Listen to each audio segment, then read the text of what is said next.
విచక్షణ అధికారాలు ఉన్నటువంటి వ్యక్తిని ఆ విధంగా మాట్లాడడం ఒక్కసారి మీరు ఆలోచన తీసుకోవాల్సిన అవసరం ఉంది. ఎందుకంటే గతంలో మీరు చెప్పారు తెలంగాణ వస్తే స్పీకర్ దళితులు సీఎం చేస్తామని చెప్పారు. దళితులు సీఎం చేసినటువంటి పాపన వాళ్ళే తెలంగాణ వచ్చినప్పుడే మళ్ళీ దళితులు సీఎం అయితే మేము ఆయన కింద పనిచేయవలసి వస్తుంది, దళితుల కింద పనిచేయవలసి వస్తుంది, ఆ సీటు మాదే అని చెప్పి మీరే సీఎం అయిపోయారు.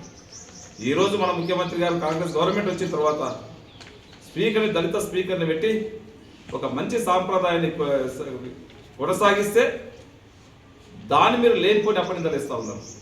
2014లో ఎంతమంది కాంగ్రెస్ నుంచి గెలిచినటువంటి శాసనసభలో తీసుకొచ్చినప్పుడు మీకు ఇవన్నీ గుర్తుకు రాలేదా?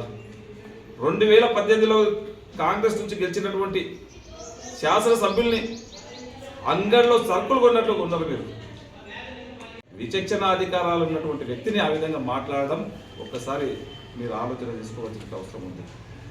ఎందుకంటే గతంలో మీరు చెప్పారు తెలంగాణ వస్తే స్పీకర్ దళితులు సీఎం చేస్తామని చెప్పారు. దళితులు సీఎం చేసినటువంటి పాపన వాళ్ళే తెలంగాణ వచ్చినప్పుడే మళ్ళీ దళితులు సీఎం అయితే మేము ఆయన కింద పనిచేయవలసి వస్తుంది, దళితుల కింద పనిచేయవలసి వస్తుంది, ఆ సీటు మాదే అని చెప్పి మీరే సీఎం అయిపోయారు.